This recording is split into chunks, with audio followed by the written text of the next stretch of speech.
I'm gonna go stop my dryer machine because that's gonna drive me nuts if people can hear that thing going on. I just moved and I haven't gotten the doors put on it yet, so. For me, it's dogs. If you hear them in the background, I apologize, guys. Actually, How do you have a dryer with no doors? Well, the dryer has a door on it. You said you didn't It's just put, you didn't say no doors on it. No, just the closet that it's in. It would be a lot quieter if it was behind doors. All right.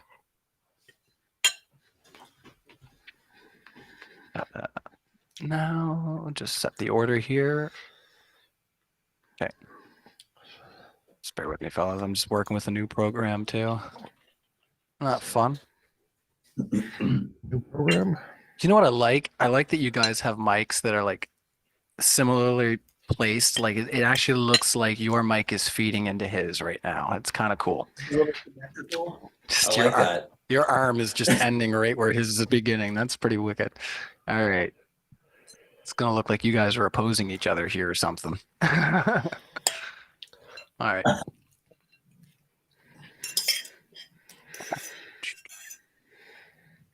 OBS, you stop that before I come up with new curse words. There you go. All right. I'm gonna hit start streaming and then yeah, we'll give it a second and I'll make sure that it's working on the YouTube and then we will get going. You got it. And I'll grab that that laundry thing.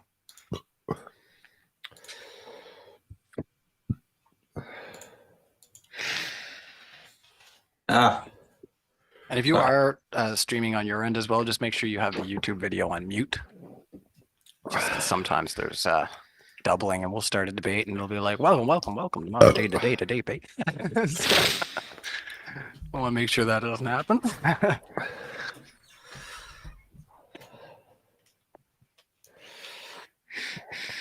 Sorry, just setting my brightness here. I'll come back to horizontal in just a moment.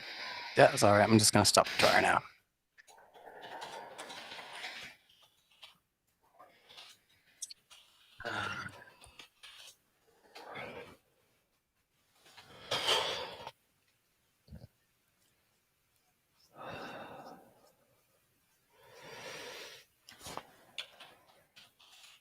All right.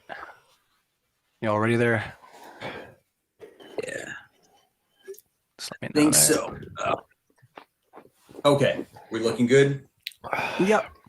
Just 1 second, and I'll just get your position back up here. Just now, you guys flipped sides, so just gonna do this.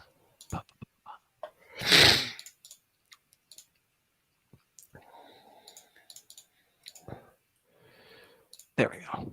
Jeez. Just trying to grab the layers, fellas.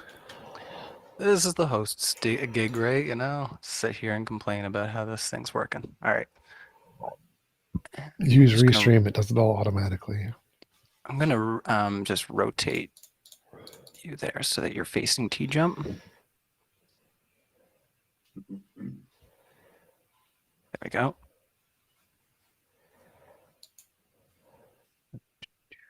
Just going to do one last thing here.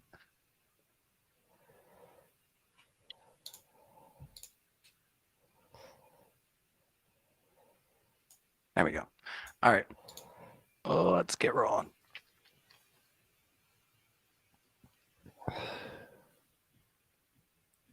Good evening, everybody. Welcome to Modern Day Debate. Welcome. I'm your host tonight, Ryan. Tonight we're going to be debating creationism. And to get us started, Luke, the floor is yours for up to 10 minutes. So welcome to Modern Day Debate, Luke. It's your first time here. We welcome you and 10 minutes on the floor.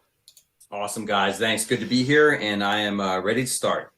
All right. So starting off here, belief in a creator or creators is equal to, if not more reasonable than the absence of such belief. Contrary to rising popular belief, both an extreme naturalist view and a creator view both entail faith. We must first define faith.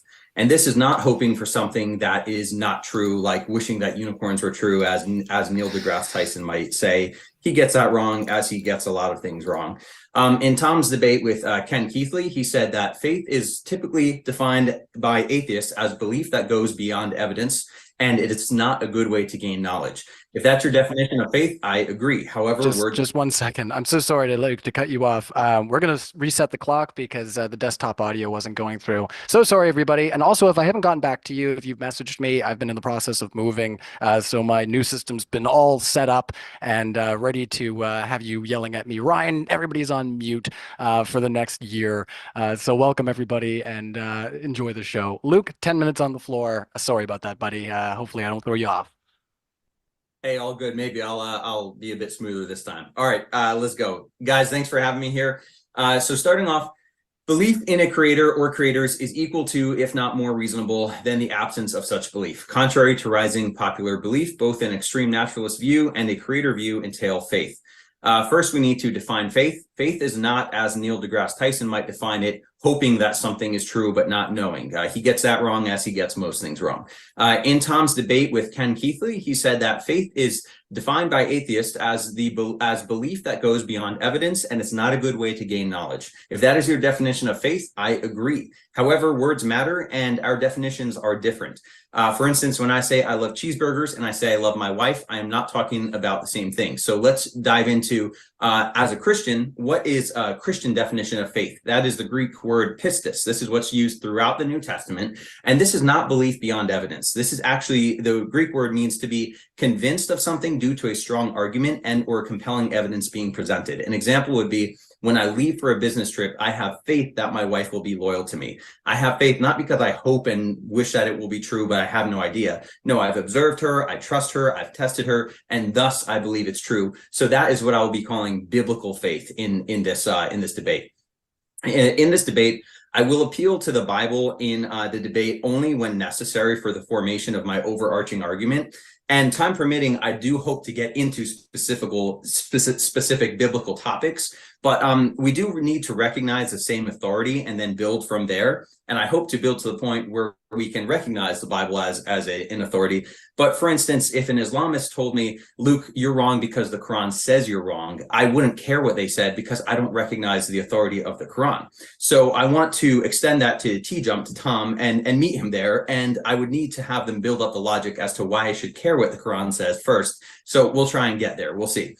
I will, however, apply the Bible where it's relevant. I believe that a creator is directly tied to a coherent worldview, which explains the reality of the physical body, metaphysical consciousness, intent, and personality. Atheism, I believe, is incoherent. All too often, atheists say they would believe in a God or a creator if we could just test him, if we could just do experiments to prove him. But that's a categorical failure because the very belief in a creator requires that the creator be outside of time, space, and matter. It's a bit like saying, I'll believe that you love me when I can test it in a lab. Or I'll believe that Washington really existed when I can test the living man, George Washington. The nature of the claim that he lived in the past means you cannot test the living man. So we need to use other ways to find out about him. I believe that the existence of our universe demands a creator, which would be knowable and studyable philosophically, logically, and historically, but not directly observable, testable, or repeatable in the typical scientific method. This brings about a question I hope to have Tom answer. If there were a creator God outside of time, space, and not limited by matter, as would be necessary in the formation of the universe, how would you know it? Not through the scientific method. I can definitely tell you that.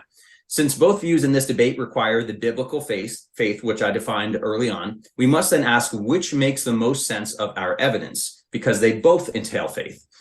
One big question here is, where did space, time, matter, and energy come from? Atheists and agnostics tend to dodge this question by trying to answer a far more immediate question of life on Earth with a higher power, though they are always careful to not allow that higher power to be an ultimate creator God.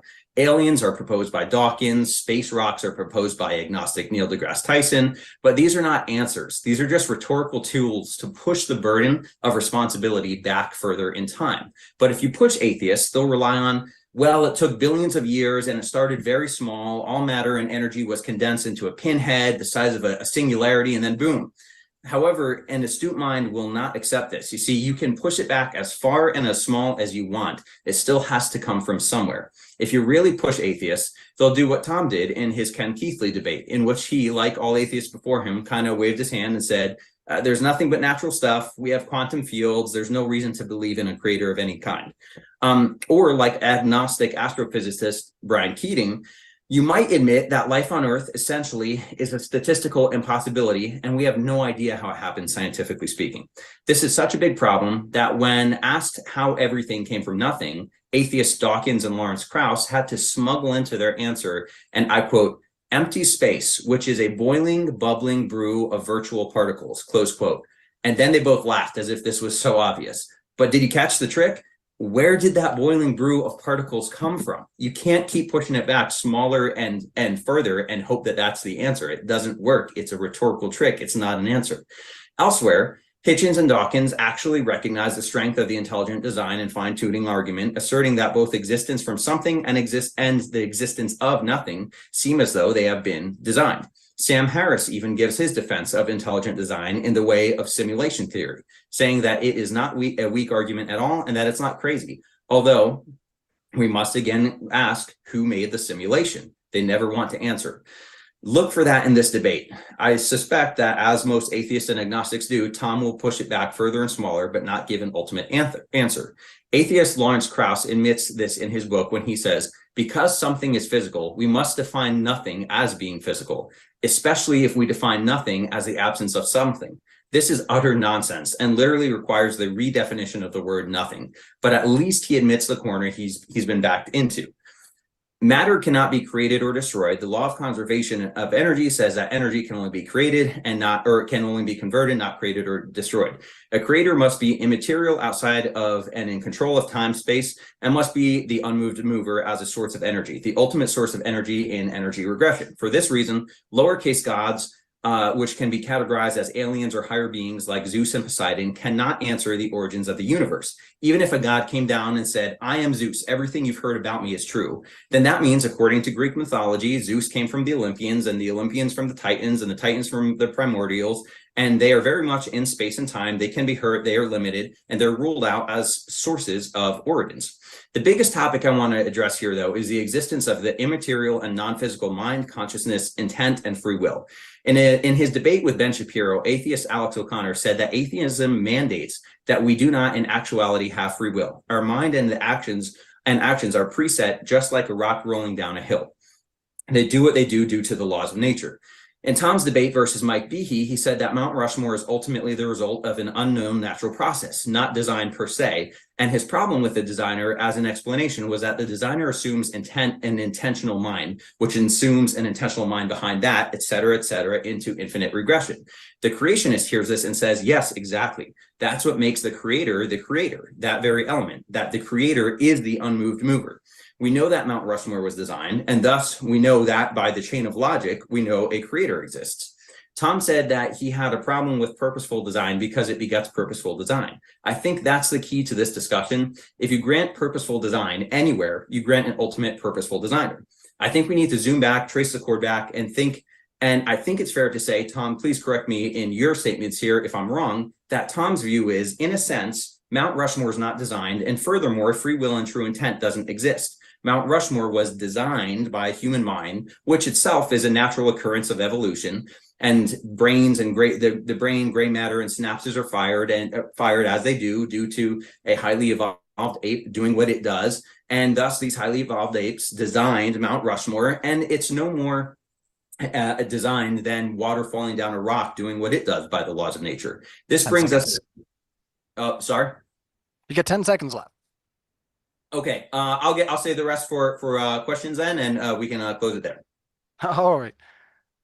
All right, that is time there, everybody. We're going to kick it over to TJump. Thank you so much for your introductory statement there, Luke. TJump, 10 minutes on the clock. The floor is all yours. So I heard a lot of misconceptions about not understanding science, not understanding epistemology, not understanding my arguments. First thing is, even if God is outside of space and time, you can still test it with science. Science works on anything ever. Inside out space time, outside of space time, doesn't make a difference. Science doesn't care where it is. If God, like sent Jesus and Jesus died and rose from the dead, that would be evidence of a God outside of space-time. You don't need to actually go outside of space-time to test things outside of space-time if those things can cause stuff inside of space-time. So yes, science can test for God just fine. God's just lame and impotent and doesn't do anything, which is why science has never discovered it, because it doesn't exist. He said that Luke said that science and religion are the same because they both require faith. That's a tu quo quo fallacy. It doesn't justify his position, and he didn't show how they were the same. He defined faith as the same as evidence. He just said he's convinced by evidence, and that's just how he's using the word faith. That's not how any of the biblical scholars use it. That's not how the Bibles use it. That's just how Christian apologists try to make it seem, which is not how it was used in its original context. You can just talk to any historian about that. How would you know God? Any novel testable predictions. That's how you know God. Very simple. There's the, what is it, like Kings 139. You put a wet rag in a glass of water and God will light it on fire. That'd be great evidence. Let's see. My definition of faith that he gave was very good. I like that definition. Faith is a belief that goes beyond the evidence and is not a good way to gain knowledge. Perfect definition. Thank you. He asked me to give an ultimate answer. Ultimate answer would be quantum fields. Quantum fields are outside of space-time. They are uncreated. They don't have a beginning. They are eternal. And again, outside of space-time. So they are the ultimate answer, and there's evidence for them. There is no evidence for God. That makes them significantly better. First law, energy can't be created. God can't create energy either. That means energy is a thing that must exist outside of God. That's what the first law means. Alex O'Connor is wrong. Atheism does not mandate free will. That's the dumbest thing I've ever heard. I'm not a fan of Alex O'Connor. Most atheists believe in magical, spiritual, woo-woo stuff. Most atheists aren't the skeptical naturalist types. Atheism just means you don't believe in God. You can still believe in free will, even if you're an atheist. My debate with Mount Rushmore was not designed was about if we just came to Mount Rushmore and having never seen any other information in the universe, would it be rational to conclude design? The answer would be no, it would not. It wasn't about whether or not it was designed. The question was, would it be rational to conclude design simply by just seeing it with no prior information? The answer is no, it would not. He said that if you grant purposeful design in one context, that grants it that there's some ultimate designer. Like, no, literally it doesn't. Literally, no. The fact that there is a mind which could have evolved and then has purposeful design through its natural processes does not imply that there is an ultimate designer. Literally, just that's not how philosophy works. I don't know if I missed anything else. Don't really care. All I want is evidence. That's all I care about. What is the evidence? What is your evidence for creation? I didn't hear any. I heard none of it. So, well, in there. All right. Thank you so much, TJump. We're going to kick it into open discussion, everybody. So back over to you, Luke, and thanks everybody for being here.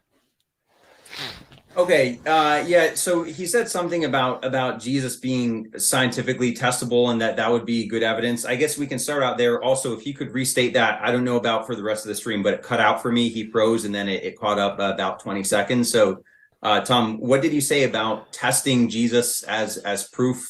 If God thing outside of space-time could send a person, have that person killed, and then revive them 3 days later, that's evidence. That's a novel testable prediction. That would be evidence. Right now. So you would make a prediction. You'd say, I believe in God. I'm going to pray to God. Let me just, because you can't test that. Obviously, it's not repeatable, testable. Yes, it is. It's extremely repeatable and testable. It's very, very easy. Ask God. I believe in God. I'm going to pray to God. Put hands together. Sky Daddy God, give me a person. Just want to generate them. Just snap your fingers. Poof, person. I'm going to kill him. Going to just smack him in the head with a baseball bat. And then you're going to revive him 3 days later. He does it. Poof. That's evidence of God. There you go. That's all you need. Yeah, but that wasn't the question. I mean, that's a nice dodge, man. But your question was, is there a way to test for God? Wait, one sec. Stop. You said your question was, is there a way to test, or how would we know of a God who is outside of space-time? That was your question, correct? And the answer is novel testable predictions. One example of which is the thing I just told you. Wrap up his point. We'll let you have a minute on the floor. So that was a direct answer to your question. Your question was, how do we know about a thing outside of space-time? Answer is novel testable predictions. And then I gave an example. The thing outside of space-time generates a person. We kill them and rise from the dead. That would be evidence. That would be one of infinite many possibilities.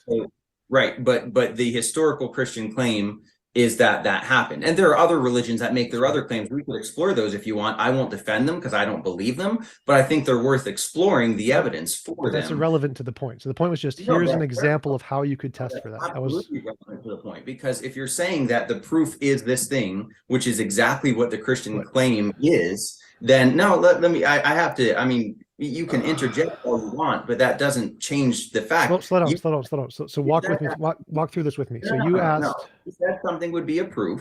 Yeah. The Christian claim is that there is a proof. So no, you lost the point. You've gone down a rabbit trail. You currently missed the point of the argument. No, well, go ahead. Go ahead. Okay, so you asked a question. How would we test for a thing outside of space-time?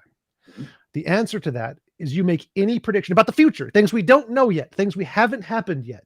Future testable prediction about the future. Yeah. And say, here is something we predict that we've never seen before.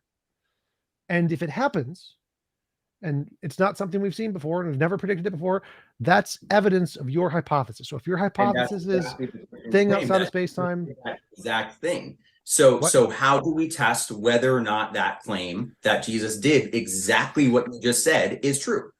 Well, we would use the historical evidence. And yes, agree. Sure. Correct. So if the historical evidence points in that direction, that's how we would test it, correct? And I'm not even asserting that it does right now. I'm saying it does point in that direction. Okay, so then we agree. That if the historical evidence is strong enough and points in the direction of the Christian claim, which is exactly what you just said would be your test. Sure. If that is true, right, then that would be a good proof. And so you and I might disagree on whether or not the historical evidence proves that. I think it does. You probably think it doesn't. Provably does not. I think that's worth defining. If you want to, we could dive into why you think it doesn't, or we could go into other biblical proofs. I'll kind of leave that up to you. I'm good with leaving that point at least we understand each other. My statement is what you said your test is literally exactly the Christian claim. Your statement is, yes, it is, but I'm not convinced historically. But you recognize we would test it historically, not scientifically, an observable, repeatable practice. History science is a kind of science. So it's science. Exactly. It's all science. I mean, there's only science. So first thing, there's lots of Christian claims that would be evidence if they were true. Lots of them. Like miracles would be evidence if they were true. Resurrection's evidence if they were true. Prophecies would be evidence if they were true. Revelation, if the stuff in Revelation happens, that would be evidence if it's true. So there are lots of claims Christians make that if they were true, they would be phenomenal evidence.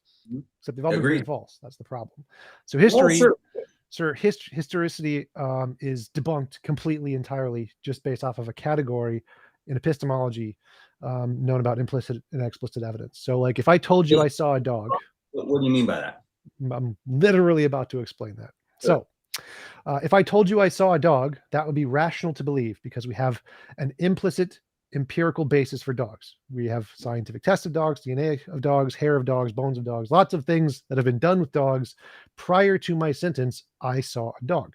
If I said I saw a unicorn, none of that exists. There are no past DNA of unicorns, no hair follicles, no bones. We have nothing. It's just the only evidence that exists is my statement, I saw a unicorn, in which case it's unreasonable to believe. So saying things that have a past empirical basis, like I saw a dog, reasonable to believe, perfectly fine. Saying things like that don't have a past empirical basis, unreasonable to believe. This is why it's rejected in all historical contexts and law. So in legal standards is the exact same. So eyewitness testimony of miracles, magic, mythical creatures, paranormal, supernatural are all out. They cannot be justified by testimony at all. You would need a second kind of empirical evidence to justify those things, and then the testimony could be justified or believable. Without that, it's worthless. It has zero evidence. So eyewitness testimony of miracles or Jesus's resurrection, etc., are zero evidence. Just like if you today went into a courtroom and said, I saw a guy raised from the dead, they would not consider that evidence. They would just say you were delusional, you had a hallucination. Okay. So this is kind of like the Dillahunty rhetorical. Has nothing to do with Dillahunty. This is not. You can't just take. Well, so just to clarify, this is the standard of the consensus of history. All right, we gotta let him respond there, TJump. We'll hand it back to you. Don't worry. You can't just don't interrupt me. So to take historical witness claims and throw them out as saying, well, they're just claims, they're not evidence because they don't fit my paradigm. That doesn't make sense. So that's not Well, the again, this isn't my paradigm. This is the consensus of no, experts. that's not the standard that we apply to any other historical events. Yes, it is. It's all historical claims. This is the consensus of history. We have a lot of testimony agreeing on the biblical narrative. Specifically, let's focus on the raising of Jesus. Wait. Go back to your other point. So your other point was no. Standard is not used. So we have people who history tells us went to their death. Stop. You made 2 points here. I want to focus on the first one. Your first claim was that this standard is not what we use for the rest of other historical claims or something. That's right. Wrong. So this is what you're kind of proposing. Wait. Let me finish. This is the standard we use for all historical claims and all legal claims in every field and every document. No, actually, in legalese, in American law, at least, we would say that multiple witnesses do count as evidence. No. You can look it up. Witnesses literally do count as evidence. So no, I actually have looked this up. One step. Stop. Don't try to continue on. That was a claim. People went to a court today Pause. and said, we all agree that we saw a unicorn walking down the street. That Pause. would indeed be we can evidence. go back full circle. It's no, okay. that would not. I have looked this up. I have legal documents that literally prove this. I listed all of those legal documents in my debate with Jonathan Sheffield. The courts have literally ruled on this. Testimony of miracles, magic, mythical creatures, paranormal, supernatural are not admissible. They are not admissible. They are not evidence. No amount of testimony is evidence for any of those things in any court anywhere in America. And they have actual court cases where these were brought up. People claimed God and leprechauns and spirits did things. All of them were thrown out for this reason. There is no precedent. So you are incorrect. I have to see those documents. I don't know what you're referring to. That's fair. But I think it's unfair to say that that testimony is not evidence. But wait, I didn't say that. I said testimony of miracles, testimony of anything beyond our understanding, anything superhuman, supernatural. No, anything that has no past empirical evidence. Sure. So you mentioned, on that note, this is a good transition. You mentioned prophecy as you said that would be a noteworthy piece of evidence. So I mean, we can. Prophecies that came true. Well, I don't want to move on. I want to stay on that one point. So what is your contention here? So I gave you the reason. I said, actually, I didn't give you the reason. I told you just the principle. The principle is testimony of miracles, magic, etc., is not evidence. Now, the reason is because there's other explanations of those things that are far better, that do have a ton of evidence. Delusion has a ton of evidence. So the answer is that the testimony, specifically, if we're going to go to a biblical case, testimony in the case of Christ rising, is reliable because of what people were willing to do based on that testimony. People who had been living their lives contrary to anything related to a Christian belief changed their lives. People went to their deaths for that. That's a really good point. Let me ask you a question about that. So does the fact someone's willing to do a really extreme thing make their belief more likely to be true? Yes. So here's the pause.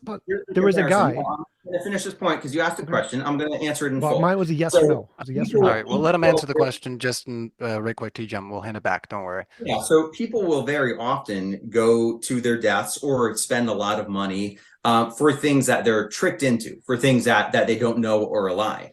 But for people who claim to have seen something in person, who claim to have had the experience themselves, for them to go to their deaths or to lose a lot of money or to be tortured based on something that they know is a lie. We're not talking about some street preacher 2,000 years later who asked them for money and scammed them out of it and was able to trick them. For people to say, no, I had this experience, as did many other people, it's also supported by those who don't even believe but recognize that Jesus was crucified, which we have a lot of secular sources saying at least that much. Then the evidence does become to stack up, and it does begin to stack up to point in a direction. How? So I think so here's the question. You said that there's a possibility people don't go to their graves for lies. That's false. We actually have cases where people do things they know are lies. People will go to their death for things they know are lies. We have lots yes, we do. We have lots of examples of that. But that's irrelevant. I don't care. That's irrelevant. Let's say wait. How is it A evidence? mass lie that was known to be a lie that people went to their deaths. Just one Yes, second there there, are Luke. We gotta literally let him- tens of thousands of examples of let that, TJump and you can wrap Google up. them, but I don't care. None of that part Give me matters. one. What I You don't just made care. it- Stop. Just Stop. one second You there, can Luke. Google. Just You let can just him Google wrap it up in his point. 5 Correct. seconds and look it up yourself. I don't care. That's not No, relevant you to my need argument. to be Stop able to give talking. one. Stop. So All right, I don't want to have to put you here's on the mute, key. so let's just wait one second there, Stop. Luke. So here's the key. How is the fact that they are willing to go to die increase the probability the belief is true? No, it increases the probability they believed it. That's true. So it is less likely someone will go to their death for a false belief than for a true belief. That's correct. I agree. It's not the case that they don't. There are people who do. It's totally the case. But yeah, Jim Jones, David Koresh, great examples. But the point is, how does the fact that the probability that they will go to their death is lower if they believe it's false, higher if they believe it's true, increase the probability the belief is actually true? Because that's a different claim. You got one claim, they believe it. So if they believe it, they're more willing to do stuff for it. Sure, granted. But how does that increase the evidence the belief is actually true? That's what evidence is the belief actually true, not just that they believe it. I'm happy to grant the apostles believed they saw Jesus. That's great. How does that fact increase the probability that it was actually true? Because that's what evidence is. Yeah, I mean, multiple witness corroboration and the account corroboration is known to increase probability. As a matter of fact, Wait, go back. I'm asking about the first thing. And you gave an example. You're not of answering Jim the question. And the case of Jonestown. Actually, that's You're not answering the question. That supports my stance, because Jonestown was a known fraud who misled a lot of people. You're not answering the question. All right, let's let you restate the question there, TJump, and then we'll pass it back to Luke. You said was that the fact that they believed it, as opposed to didn't believe it, somehow is evidence. How is that evidence? The fact that they believed it, how is that evidence it's actually true? If humans perceive something to be reality, specifically multiple humans, that is noteworthy in the direction of that thing actually happened. That's a separate piece of evidence. It's a different thing. So there's one thing. We gotta let him answer too. But no, he's not answering. So the question, there's two pieces of evidence there. There's one is something that they think we can't both be talking at the same time. Okay, so TJump 20 seconds, right quick, and then we'll give a minute. So there's two pieces of evidence. Two pieces of evidence. You said multiple corroborating eyewitness testimony. That's one piece of evidence. So one thing over here. Here's the second piece. This is the one I'm talking about. I don't care about this one right now. The one piece you brought up was the fact that they went to their deaths or were willing to go to their deaths for this belief was evidence. This is one claim. Now, the multiple corroborating witnesses is a different claim. That is a separate piece of evidence, which I will debunk later. But I'm focused on just the fact that they went to their death. Was the fact that they went to their deaths evidence that the belief was true? The answer is no. Shortcut. Yes. But so the claim they had a belief. That's true. It's evidence that they believed it. That is 100% true. The fact that someone is willing to go to their deaths. Yes. So how is the fact that they're willing to go to the death evidence? Yeah, I mean, this guy's just monologuing. He literally hasn't been get through a 10-second answer. Well, he's just about to ask his question, so let's let him ask the question. I'm going to give you a full minute to respond, and if he interrupts, I'll put him on mute. So, TJump, just to wrap up your question. So again, the question was: how is the fact that they're willing to go to their deaths evidence that the beliefs were true? Again, separate from the multiple testimonies. That's a different thing. It's not the same question. Yeah, 1 minute on the clock. Sure. I won't even need a full minute. The fact that they're willing to go to their deaths because multiple people claim to have observed the same thing, and they were all willing to go to their deaths. It all fits together. You can make as many faces as you want, but this is true. If multiple people claim the same thing and are all willing to go to their deaths or go through great suffering or loss for a cause, it does point to the veracity of the story. That's the simple claim. I mean, you can see your forehead and rub your head all you want, but I mean, that's how we live everyday life. When you hear one thing from one person, it might not be as believable. When you start hearing it from multiple people who are willing to change their lives based on what they claim to have perceived with their senses, it is more evidence pointing in the direction that it was an actual occurrence that happened. Okay, I already covered this. Multiple testimonies is a different question. I didn't ask about No, they go together. They go together. No, they don't. They do. No, because you can have wait, stop. You can have multiple people see things and not be willing to die for it, right? And you can have people willing to die for it with only one of them, right? So there could be one person who was willing to die for something and multiple people did not see it. And you can have multiple people see something, but none of them are willing to die for it, right? That's possible, correct? You're with me? Wait, I'm sorry. Say that last part again. All right. So you can have a bunch of people, multiple eyewitness testimonies, and none of them are willing to die for it, correct? That's possible. Sure. And you can Sure. have one person who sees something and is willing to die for it, right? With no multiple attestation, right? Just one person. So they're separate things. They are literally separate things, correct? In this case, they go together. I don't care. They're two separate pieces of evidence. So piece of evidence one, they were willing to die for their beliefs. Does this increase the probability their belief was true? Now, yes.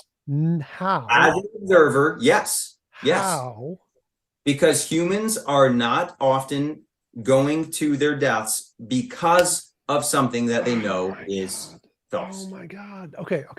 So and I'm going to come back here. No, I'm going to answer real quick. You mentioned Jonestown. Jonestown is a really bad example because Jones was actually known to fool people. He actually went as far, if I'm not mistaken, as to pull like raw chicken breasts out of plants in the audience and say, oh, look, I'm pulling out cancer. But the point there is he was fooling people. And yes, they did go to their deaths, but they were fooled into thinking it was real. So that's actually in support of my belief. So you thought that was a really good point for you. And whoever commented that, it's not in support of your belief. Those people, they were stupid and they were fooled really easily, I'd say. We could argue about their IQs if you want to, but they were convinced something was not true. A point I ever made. I don't care. To the grave. Not a point I ever made. I don't care.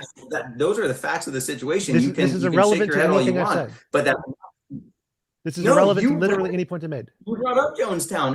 No. I responded to a question in my comment section. None of this was a point I ever made in any of my openings. None of this is a point. And it's not a great point. It's a great point, but it's irrelevant because I didn't defend this. So focus on the points I make, not the things I respond to. No. So you're not going to. This is not an argument I made. I think we're at an impasse here where we just disagree as to whether or not this is not an impasse. And so let's move on to a different. No, we're not going to move on. This is like a super basic epistemology question where I can just hammer on it and show how dumb you are if you don't understand this. So if you think so I'm happy to hammer on this because I can just show you're so bad at epistemology, nothing you say is trustworthy until you can get this. So if we are going in circles, I don't care. This is a great point. I love this point. I'm not leaving this point. So question is another 5 minutes on this one. I'm going to spend as much time on it as I want. So the question is. You're not going to steer this ship. I am going to spend as much time on it as I want. This is my time. So I'm going to answer you. Five more minutes, and then so the question here. I do want to let Luke present another piece of his. I don't care. I really don't care. But we do need to steer genuinely don't care. So I'm going to finish my non-circular direction. So 5 minutes on the clock. TJump. Stop. I don't care. So your claim was that the fact that someone is willing to die for a belief increases the probability the belief is true.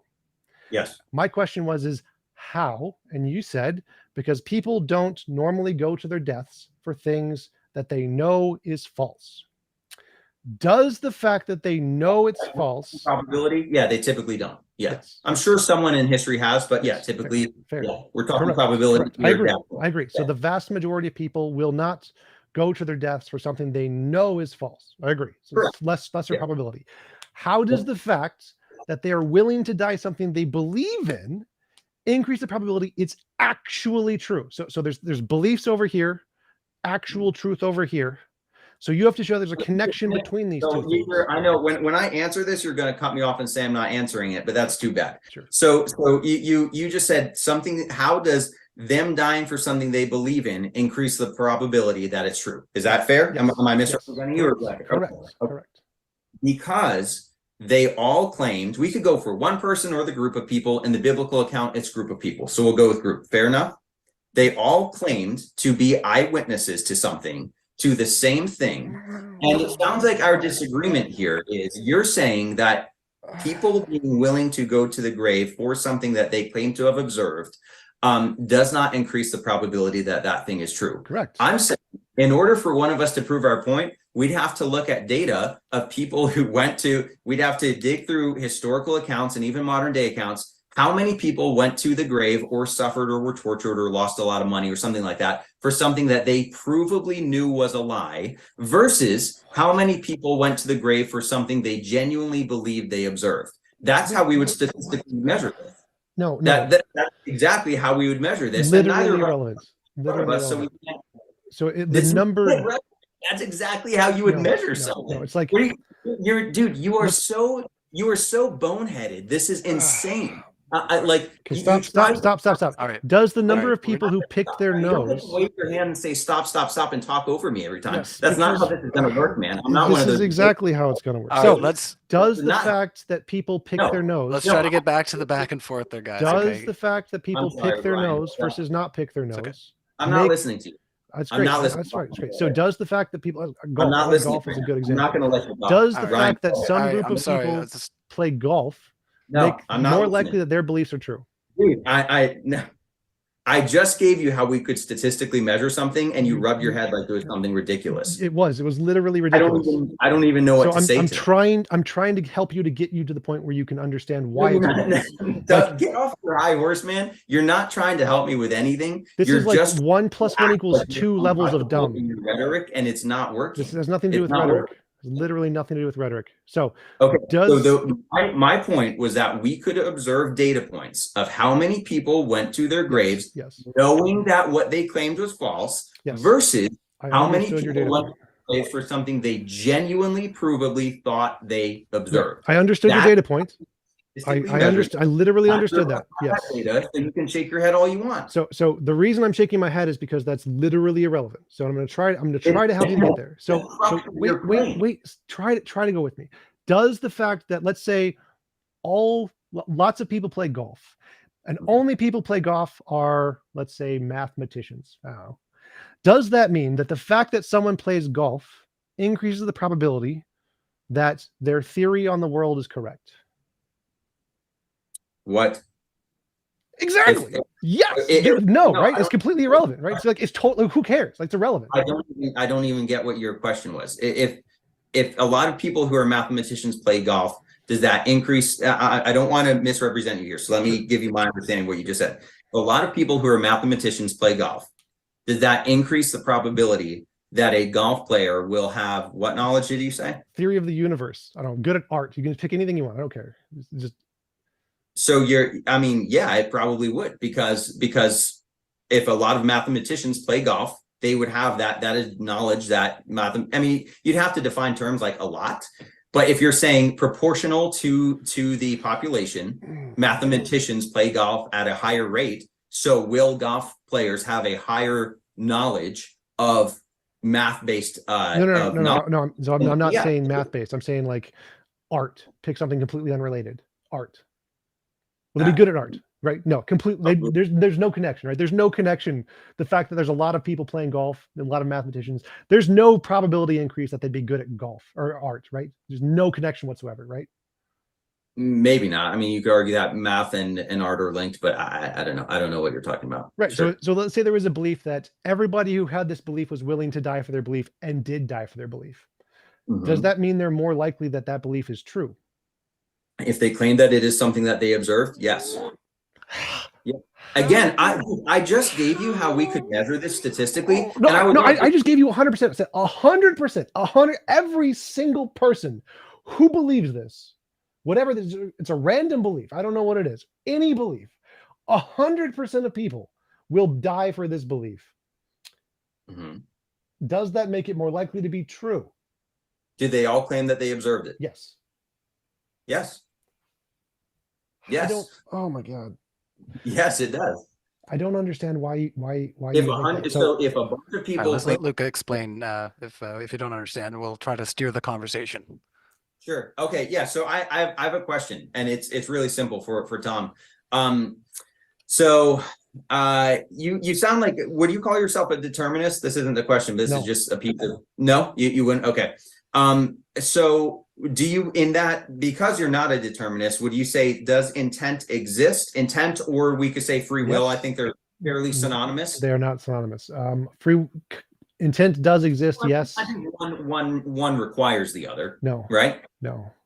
Absolutely. No. In no field of philosophy does one require the other. Intent can exist in any kind of determined system. Free will is literally something completely irrelevant to desires. You can have all of the desires without free will. No, I mean individual intent has to come from a reasoning mind. No. And so you could argue that, as you did with the Mount Rushmore example, there's no real intent in the person who designed Mount Rushmore. They're just, their brain is doing what nature dictates that it does. That's what you That's said. not what I was. That's not really relevant to the Mount Rushmore. The Mount Rushmore argument is if we came to a Mount Rushmore and saw it with no past data, would it be rational to conclude design? Has nothing to do with this argument. This argument is intent is literally a process in the brain. You can literally destroy it or remove it or excite it with electrodes, give people intent. So you believe that both intent and free will do exist? Intent exists. Free will in the way you define it, probably not. You're a libertarian, right? Libertarian free will?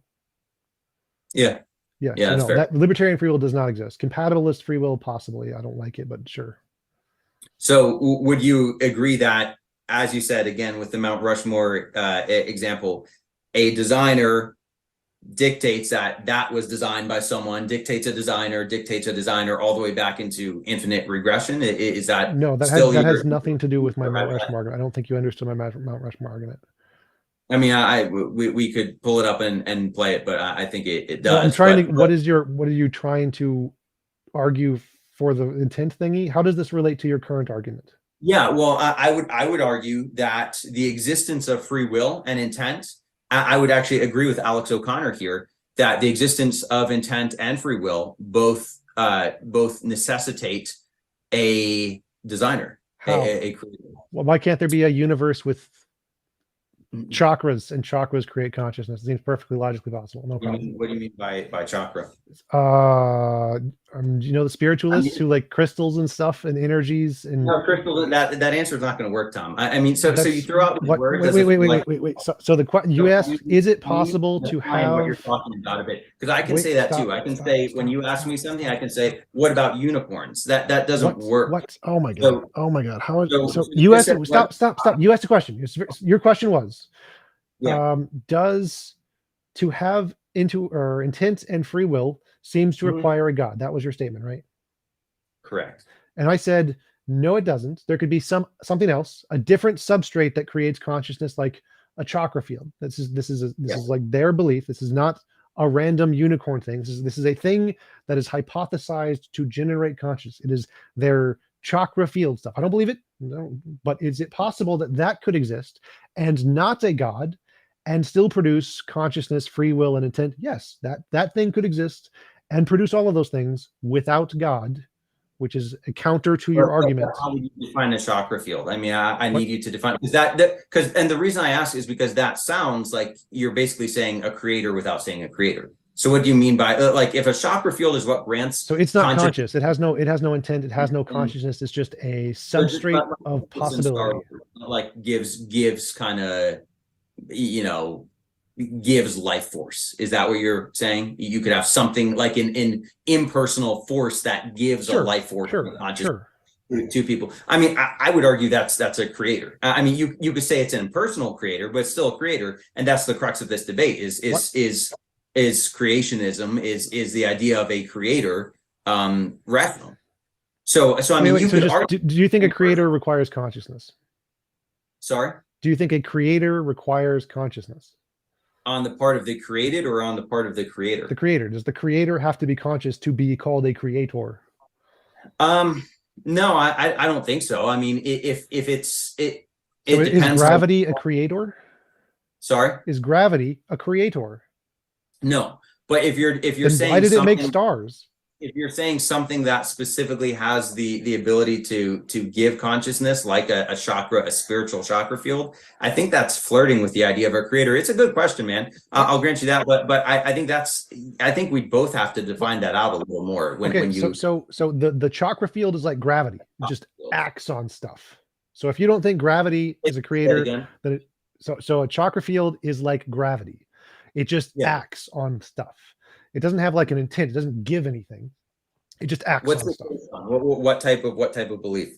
Who believes this? Hinduism is the general broad model that does the chakra stuff.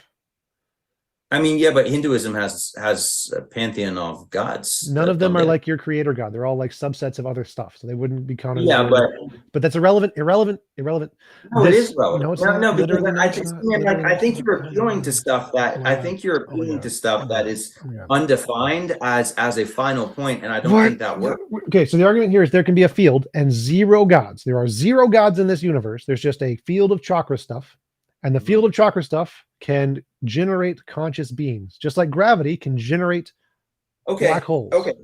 Yeah. And you said Yeah. gravity So is not a creator. Therefore, okay. the chakra field is not a creator.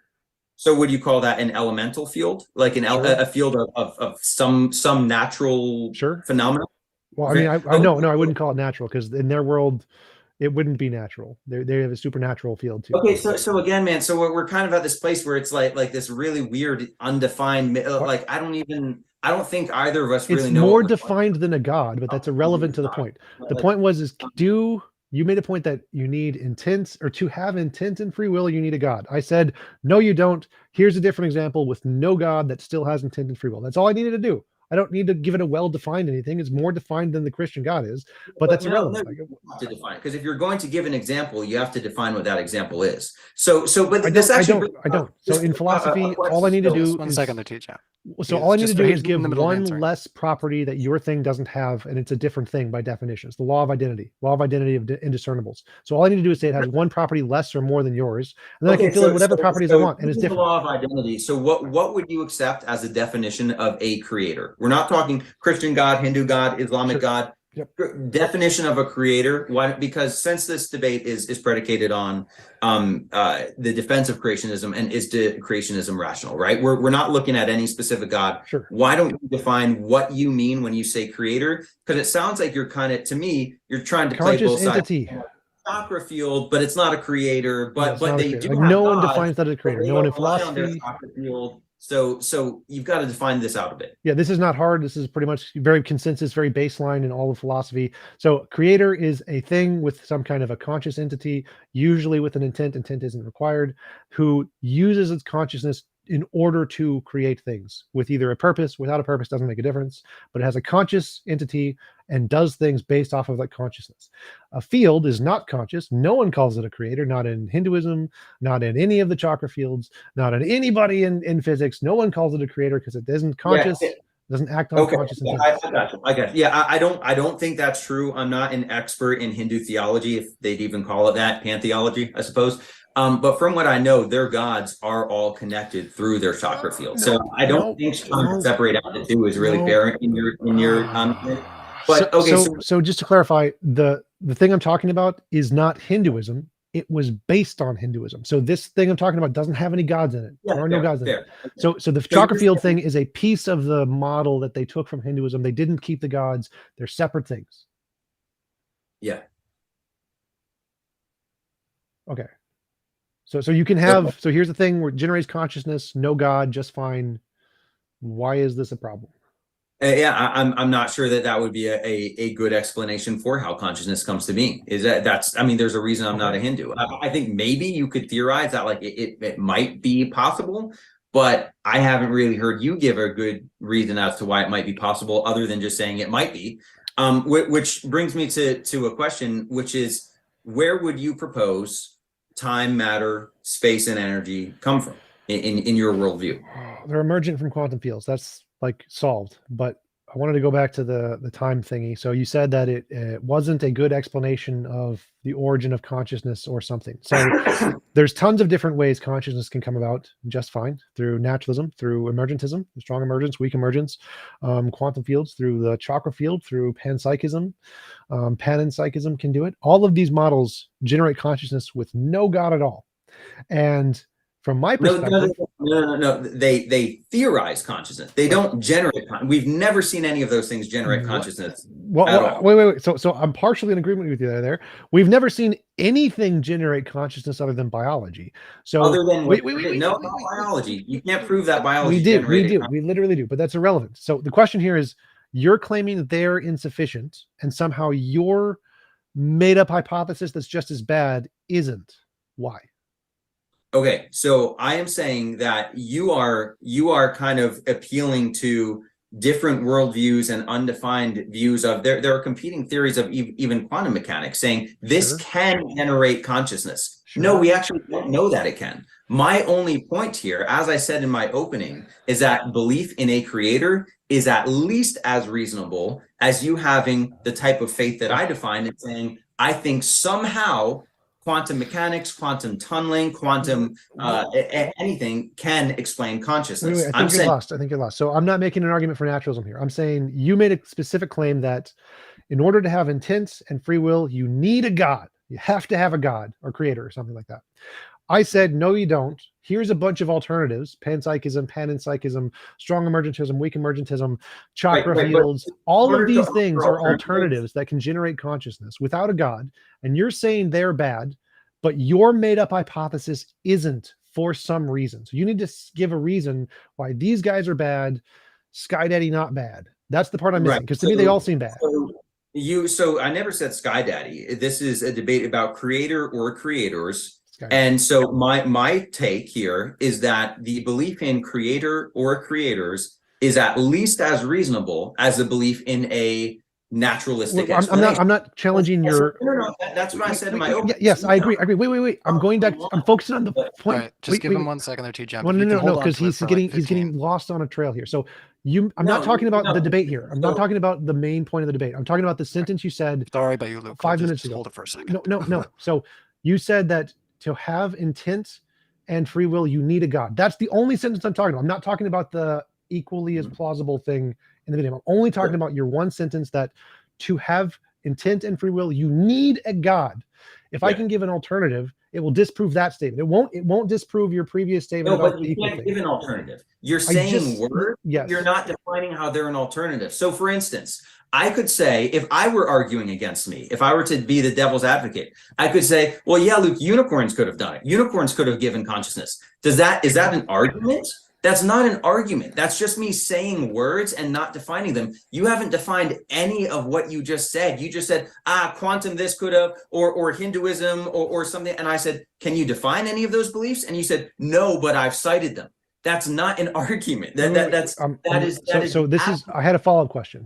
Yes, I agreed. I heard that part. And then I said, so you keep appealing to quantum mechanics. Quantum mechanics, by the definition, is just the study of how tiny objects smaller than atoms exhibit properties of particles and waves. Quantum fields, which you want to invoke, are not the ultimate. They're not a being in and of themselves. And even when we get down to the quantum level, that you still are just going, as I said in the beginning, smaller. Missing the point.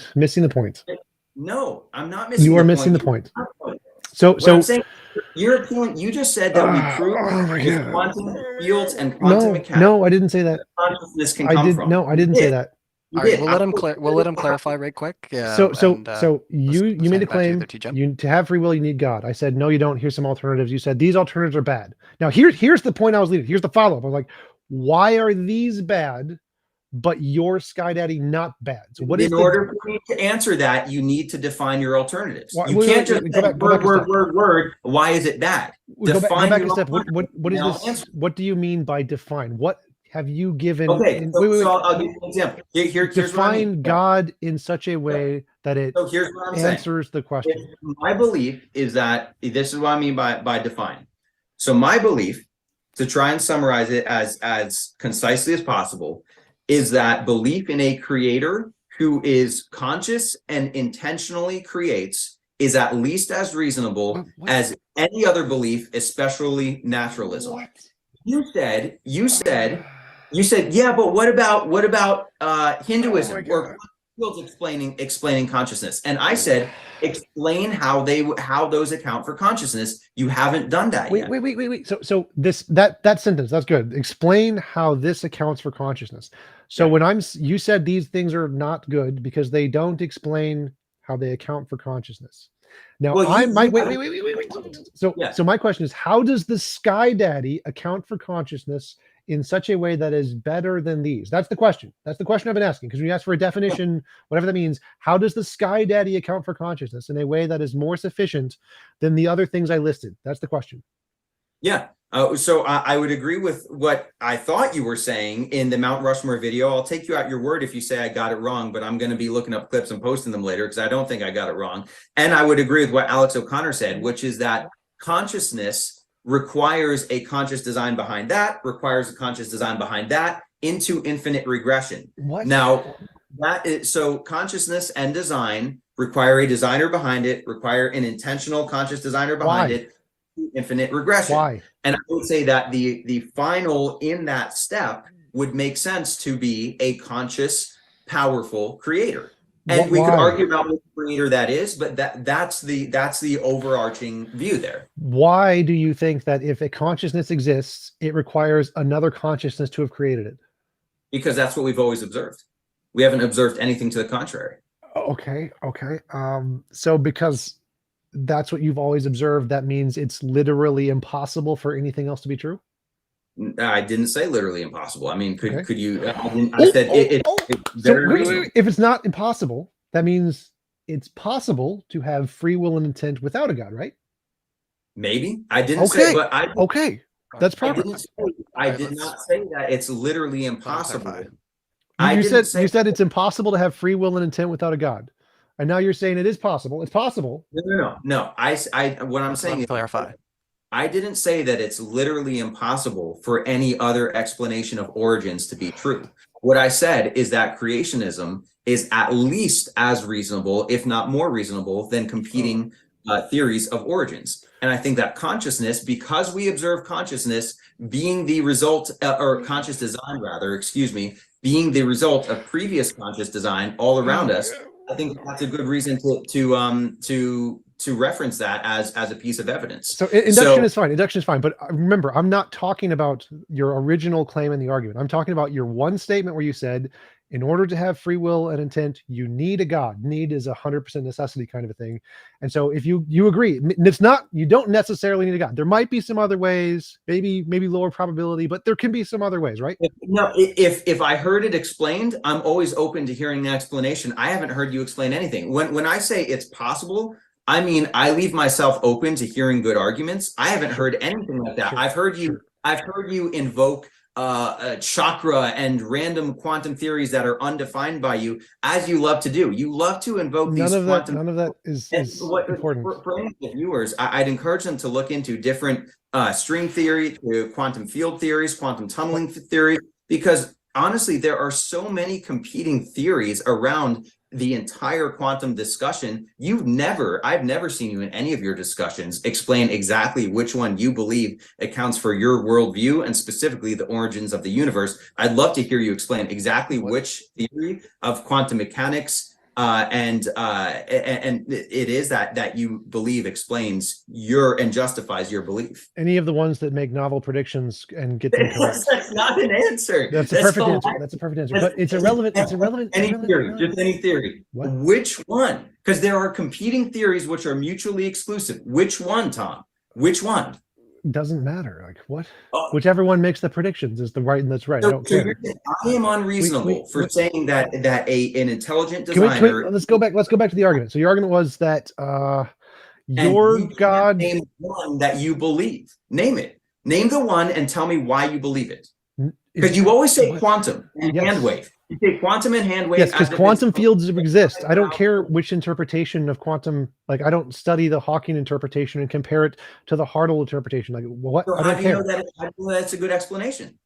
I don't look at them. I don't care what their interpretations are. Why do you invoke it? Quantum fields have been proven to exist.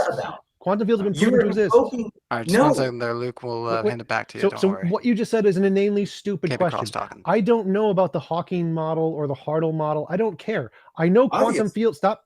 I know quantum fields exist. Those have been proven in the Casimir effect. So the quantum fields doing the generation is the model I accept because quantum fields have made novel, testable predictions. Which particular interpretation of the quantum fields? I don't accept any of those because I don't care about any of those.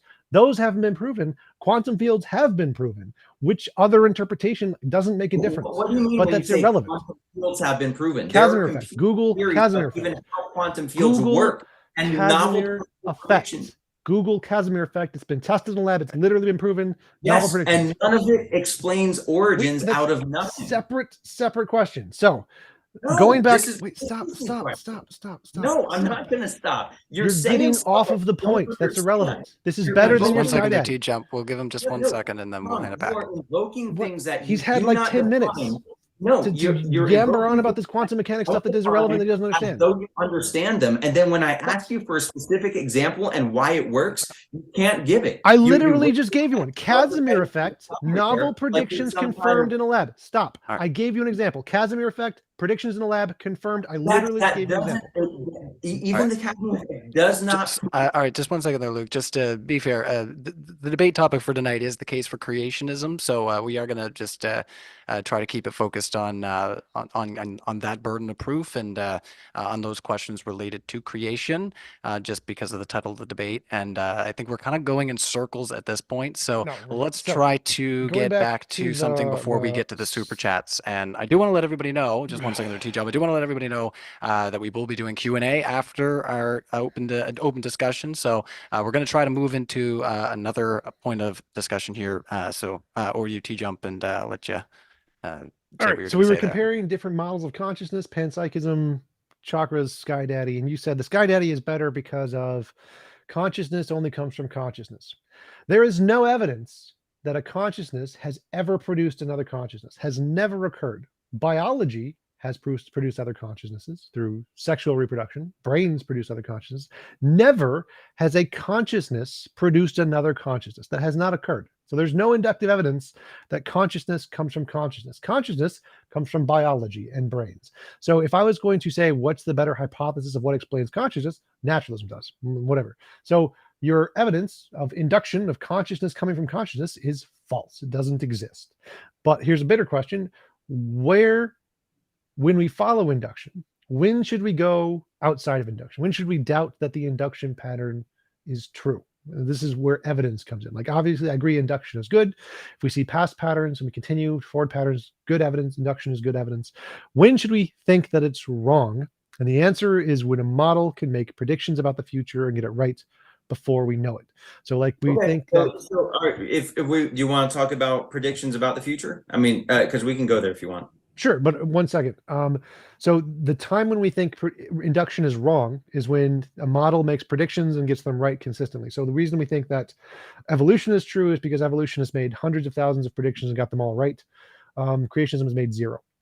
And so that's why we think that even though I agree that we see dogs coming from dogs, that's all we've ever seen is dogs come from dogs.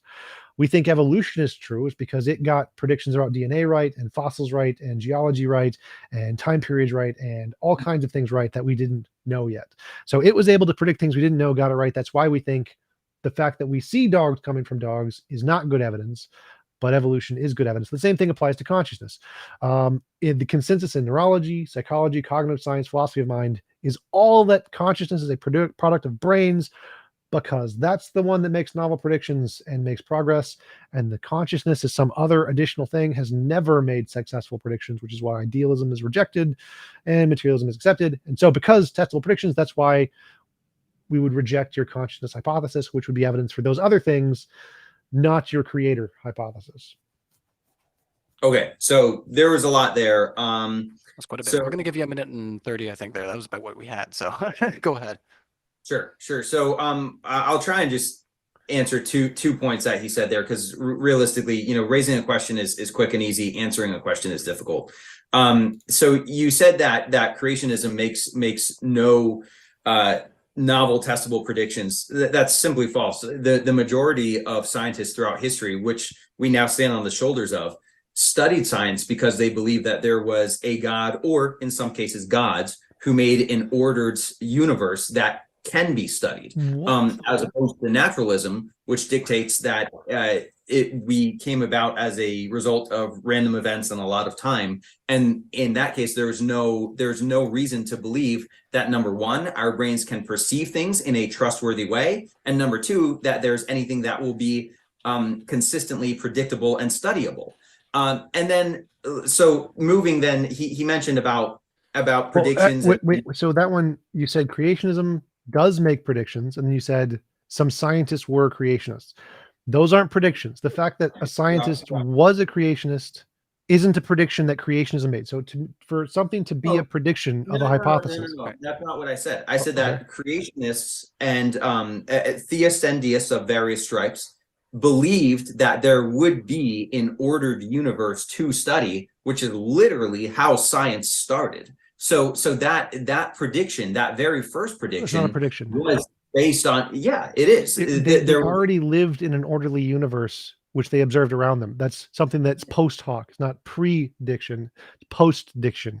So like they know, and they predicted that it would continue to be because they believed that a creator had ordered the universe in a way that could be better. Okay. So novel predictions. The way I wasn't done. So you mentioned pieces of evidence. I mean, we can talk about Bible prophecy.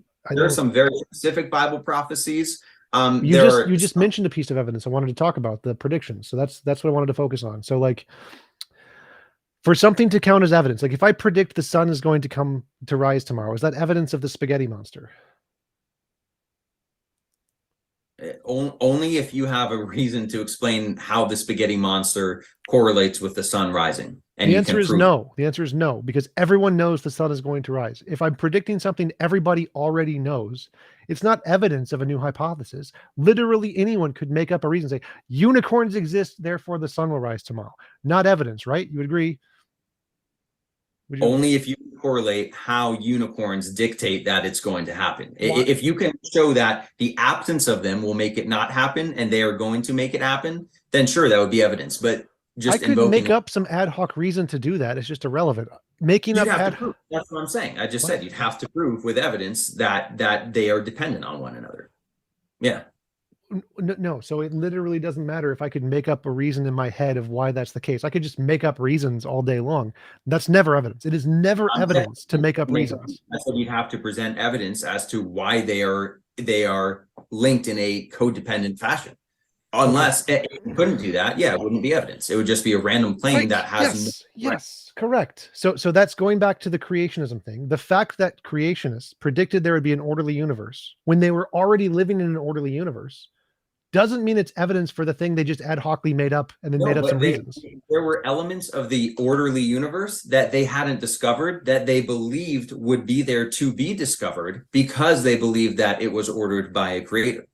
So things like atoms or the motion of planets. No, atoms were discovered by Boltzmann. Boltzmann was an atheist.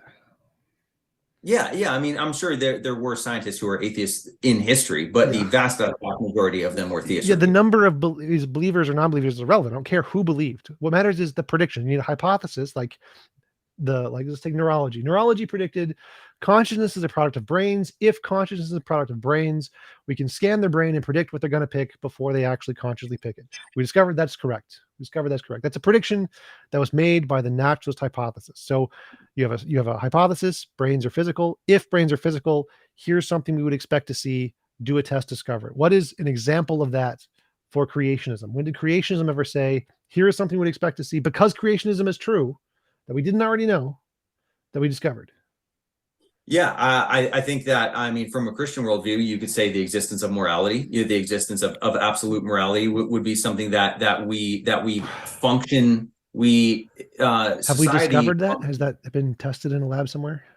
No, but so did we know about it before the Bible? So, and this is what I said. I think that the existence of, I said this literally in my introduction. I think there are elements of the existence of a creator that are best explored using things like logic and philosophy rather than scientific provable experiments. Okay, but remember, I was asking for a prediction, right? And so the thing for something to be a prediction is something we don't know yet and has been confirmed. So morality, we already knew about it.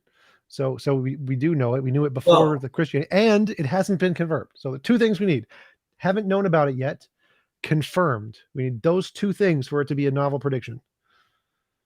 I think it is confirmed, but I see what you're saying from a scientific perspective, and I don't know, man. I haven't gone through a list of novel predictions specifically made by scientists who approach science from a creationist perspective. I'm sure they're out there. You could Google them, but that's, I don't think that I've checked all of them. None of them have ever made predictions that here's like creation is a hypothesis of creationism that entails something that we would discover that we discovered. It doesn't exist.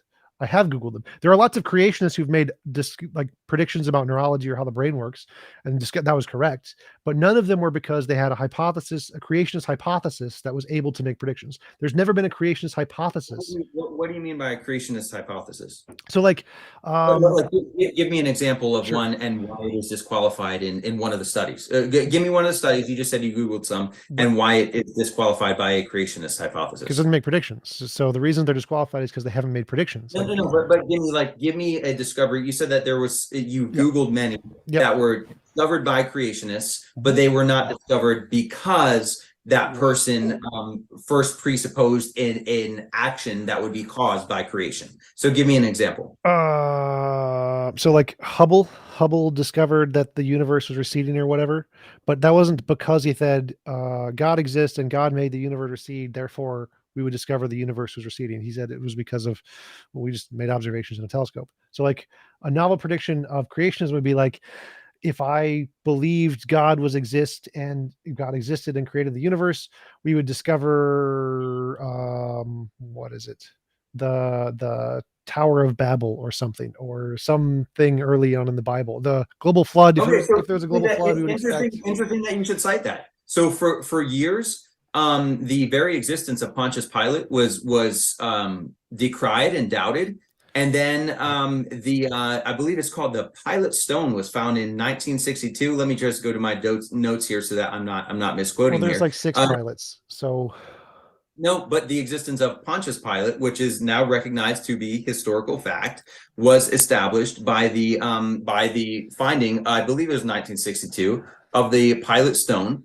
So I mean, a pillar in 1961, excuse me, was found. Prior to that, the historicity of the Bible in regards to Jesus was in question. Another example would be that that's not a prediction. Again, that's not a prediction. We already knew he existed prior to the Bible. You literally just gave an example. Right, I literally just met that example with a fact. You said that's not a prediction. Yeah, we already knew he existed. There's not debate this. You just said if the Bible said that we would find the Tower of Babel or something else in the Bible, and then we did find it, that would be an example. People already knew Pontius Pilate existed.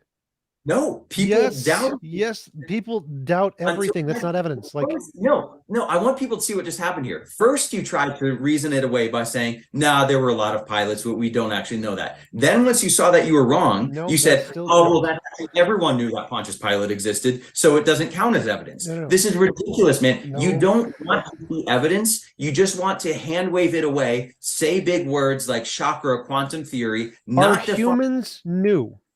Did we already know humans existed? So we'll go on. No, we didn't already know Pilate existed. Humans. If I saw a dog, do we know dogs exist? No, people, dude. There are people. Do we know dogs exist? No. What I'm saying is Pontius Pilate was someone who was not believed by many skeptics like yourselves before 1961 to have existed. He was counted because there were such sparse historical records of him as a weak point in the Christian message and the Christian belief. Then when he was proven, those critics kind of got silenced. And now you just tried to reason away from it, and now you're trying to rhetorically... That's not evidence. Again, you're predicting a thing that was already known. Humans. A human existed with a name. I don't care. I showed it. And then you said, it's not actually evidence. Yes, that's not evidence. Cyrus was prophesied by name in Isaiah 44. Oh my God! Stop! That's not evidence. Not evidence. If I said, you literally just no, stop. You didn't understand. You made a mistake. 1 second there. You made a mistake. Clarify, and then if I stop talking. Just all right. Just hold on. All right. That's it. All right. We're opening up our Zoom call. Sorry, Luke. We're going to let him ask a question. We're going to try to push the conversation back into the realm of creationism. Before we get into our super chats, I know that we've gone down a bit of a different path, and I apologize, everybody, if I'm a little bit tired tonight. Like I said, I'm just in the middle of moving. So TJump will let you ask your question, and then we'll get into the Q&A in about 10 minutes. So again, the example I gave was of a particular structure, like a that's endemic to Christianity, like the Tower of Babel. It's only in Christianity. Actually, it's not, but let's say suppose it was. Pontius Pilate is a very common figure that there's tons of evidence of lots of figures and lots of documents that show he existed.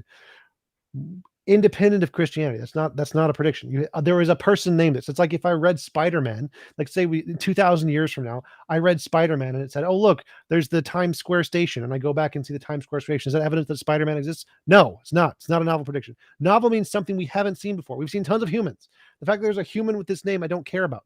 The question is for something novel, like a new brain function or a soul or origin of the universe or some feature of physics or something. A guy named Pontius Pilate is not a prediction of the creator of the universe. I don't care. Tell me a novel, testable prediction of a fact of the universe that we didn't know yet. Not just, there was a guy named Pontius Pilate.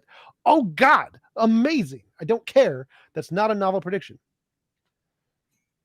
All right, we're going to wrap up that question. All right, Luke, if you want to come up to mute there, and we'll try to steer back into conversation here about the case for creationism. Make sure you hit the like button, everybody, and back to you, Luke. Yeah, can you guys hear me? Yeah. Yes, I can. Okay, cool. Yeah, so what TJump just did there is he gave an example of the Tower of Babel, and then he said, first he said that is what I would count as proof, something historical that we could find through archaeology or some other science. I gave an example, and then he said, no. Then he said, no, I'm not going to let you talk. Then he said, oh, actually, there were a lot of pilots and that wasn't found. Then he realized that he was wrong. Oh, actually, that didn't count as evidence. Then he said, the Tower of Babel was the example I chose because it's unique to the Bible. Then he realized he was wrong and said, oh, actually, it's not unique to the Bible, so that example wouldn't work. Dude, you can't even decide on what would count as evidence. So everything I said there was correct. Every single sentence I said there was correct. You didn't understand. Just 1 second there, TJump. We'll let him finish up. You got... I'll give you another 30 seconds there, and then we'll kick it back to you, TJump. And then we're soon going to get into Q&A because we're getting, I think, to the end of our road here.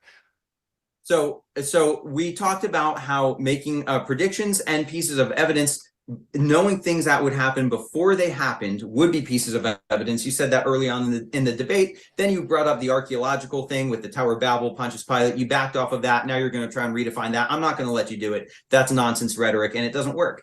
But yeah, there were a lot of prophecies in the Bible. Cyrus was prophesied hundreds of years before he reigned by name. Daniel predicted the Babylon rise, the Medo-Persian Empire, Alexander the Great. Mute me again. I'm not coming back. Don't do it again.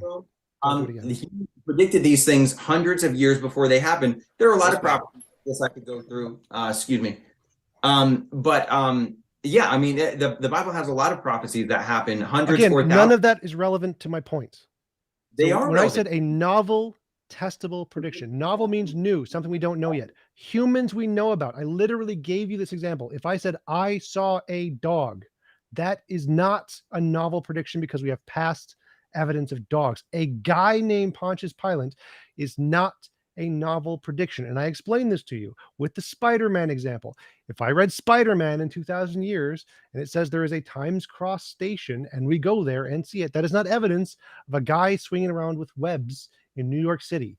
Novel testable prediction means a fact about the universe. I gave you an example in neurology that if brains are physical, we will be able to look into your brain with an fMRI and know what you're going to choose before you do. We confirmed it. That's a great example. It's a fact about the universe we would expect to see under this hypothesis. That's true. So yes, there are many Pontius Pilates. Some people still doubt he exists. I was correct about all that. Yes, there are multiple hypotheses of Tower of Babel. I was correct about every single statement I said there. But the point that you completely missed was novel, testable predictions. The novel part. I don't want a guy named Pontius Pilate. There are lots of humans. Humans we're already known about. Give me something new. Unicorns, dragons. Those are predicted in the Bible. Okay, so none of the examples that you just gave hinge in their correctness on a belief of atheism or an exclusion of a creator. That's not none of what them. a prediction means. You would have to explain how any of the novel testable predictions of science hinge on rejecting a creator. That's irrelevant. That's irrelevant to a prediction. No. So they're non-examples for your side. They're just examples of the success of science. Many of those scientists were theists themselves. That's irrelevant. So you have to show how your side hinges on the rejection of a creator. And secondly, I'd say probably knowing, so you're right, just saying, oh, a dog did something is not novel or testable. But saying a dog is going to do this exact thing in this place, and then it happens, that is novel testable. The Bible has Sure. a lot of those. And if None you of let me those. talk for more than 20 seconds at a time, I could list off a bunch of those. Those have all been proven false, but I don't care about those. So I want to pick on one point at a time. First, the point was about science and novel testable predictions.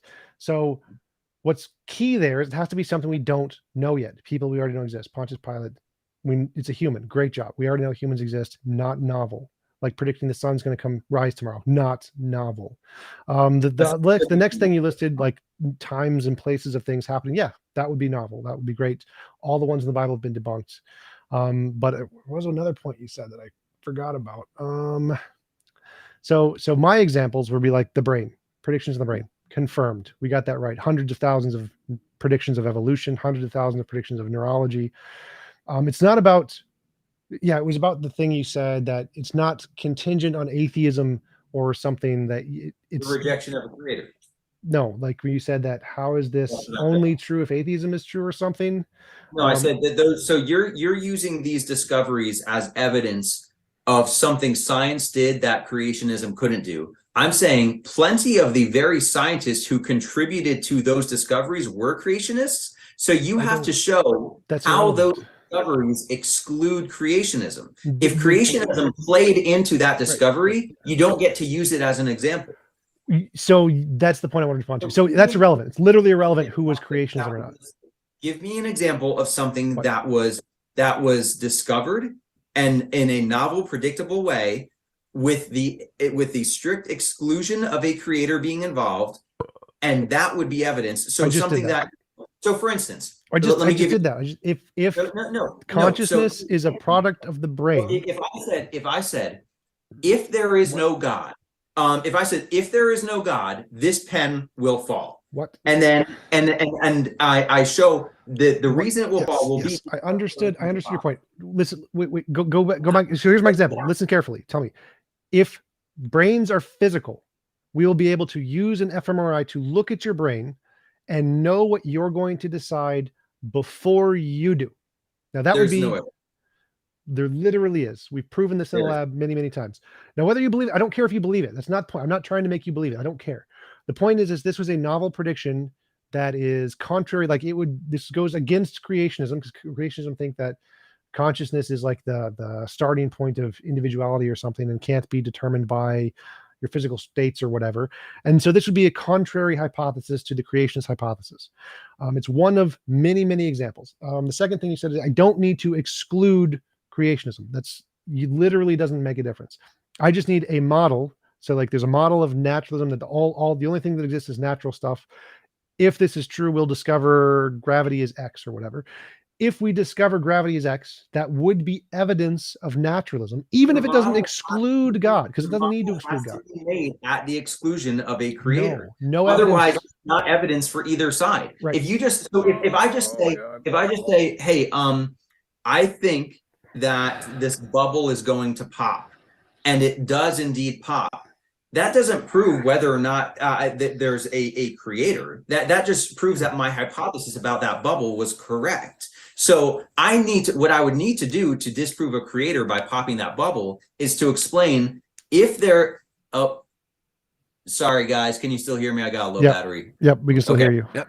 What I would have to do is to explain, if this bubble pops, it excludes a creator because of X, Y, and Z, and I'm going to show that it pops, and thus there cannot be a creator. That would be evidence. Just showing something that science discovered, much of that science at the hands of theists and deists, does not disprove a creator. Secondly, stop. So two things there. One thing is that legs on your point that free will doesn't exist and a brain's decisions can be predicted with 100% accuracy. What? That was irrelevant. I didn't make that point. So first thing, you're wrong. You do not need to exclude other hypotheses. This is a fact in philosophy known as the problem of underdetermination. You can always post hoc explain any data to make it fit any hypothesis ever. So it's literally impossible to find a piece of data that is completely exclusionary to another hypothesis. Can't be done. Literally can't be done. So like you could say, all of the evidence we've discovered was created by a leprechaun, and all of the universe was created by a leprechaun 5 seconds ago with just these memories or whatever. You can make any evidence you want fit any hypothesis with post hoc reasoning. You can never, ever exclude another hypothesis. It's literally impossible. It's not how evidence works. Discovery and you're crediting it to a worldview, to a belief. No. So if there is a prediction made by a worldview, so naturalism is true. If naturalism is true, we'll be able to look in brains and see what you're going to do or whatever. So if you have a hypothesis that makes a prediction and that prediction is discovered to be correct, it's novel. It has to be something we don't already know yet. If it's like a bubble will pop, anybody could predict that, not novel. If it's a novel prediction that nobody else was expecting and is correct, that would be evidence of naturalism. Even if God could also explain it, post hoc doesn't matter. Anybody can post hoc explain anything. It's called the problem of underdetermination. Therefore, evidence is simply the ability to predict new information before we discover it, because not everybody can do that. So you don't need to exclude creationism. Irrelevant. Also, whether or not creationists did work in a field doesn't mean that's evidence of creationism. Because again, you have to start with the hypothesis that God exists or a creator exists, and then build from that hypothesis an expected conclusion. So if God exists, which we can do. What would be the examples? Because I've seen zero. I just gave you a bunch. So there is biblical prophecy as an example. There's the existence of morality. There's the existence of morality we knew about already. And free will. But the existence of morality necessitates an ultimate source of morality. It does. Yeah, so I agree. It does necessitate an ultimate source of morality for objective morality. It just doesn't need a God. So, but again, something we already knew about, you can't claim that as evidence. Morality comes from? It can come from lots of things. It can come from a Platonic object, an a priori abstract, law of the universe, a moral law. No. So this is what you do. You scattershot out a bunch of random words, and then you don't define any of them. This would be like saying it could come from a god. It could come from Zeus. It could come from Yahweh. It could come from Poseidon. Come from Neptune. No, you need to define how it would come from any of those things. So I'm listing that when I do that, just to clarify, when I do that, I'm listing things that are well established in philosophy that you can just Google. Because like if I list colors, red, blue, yellow, green, I don't need to define what those are, because these are well understood terms of morality. Yeah, give it to me. What? Ultimate source of morality. Go Platonic ahead. field, a priori abstract, moral naturalism, any of those work. Again, these lists. I don't need to explain that. It's a stupid question. Like if I give you a list of colors and you ask me, well, why is that yellow? You can Google it on your own. This is well discovered. That's not what I'm asking. Literally is. No, so a Platonic object is a moral object. We're claiming something as an explanation. I'm asking you to show how it is an explanation. That's not asking you to describe the color yellow. That's asking you to show, if I say, each of these have different explanations that you can Google on your own. These are well-established things. Like you're supposed to have the knowledge to present your view. So I'm saying the existence of absolute morality, which we both just agreed exists, is evidence for God. I can explain how that is on my side if you want me to, but I'd like you to explain on your side. So again, the reason I list these things is they are well established and just show that you're ignorant of philosophy. Stop. I could explain these. I could. I don't care to, because it's not relevant to the point. You made a claim. You need morality for God. I just gave you a whole list of things to do without God. You can't back it up. This is like the I can back it up. It's just irrelevant to my point. I want to go back to my point. So you can't define your claims. Oh my God! Stop talking. Stop talking. Stop talking. Stop talking. So that does matter. Stop talking. I don't care. So. You made a claim you need morality for God. I debunked that by giving you a whole list that you can all check on your own to see how they work. And stop talking. Stop talking. 1 second there, Luke. If I give words that are defined in philosophy, shortly. that are well defined in philosophy, and you can find entire books about how they work just by going from the Stanford Encyclopedia of Philosophy, stop talking. And you can check out why they work just fine on your own. Go do it. One. I don't need to explain any of them. They're all well explained on the Stanford Encyclopedia of Philosophy. Okay. Shut up. Shut up. Oh my God. Shut up. All right. If we're just going to be cross talking. All right. Yeah. You guys are both muted for the stream. So like nobody can hear you right now because you're both cross talking each other. We're going to move into Q&A, everybody, because I think we're coming up to an end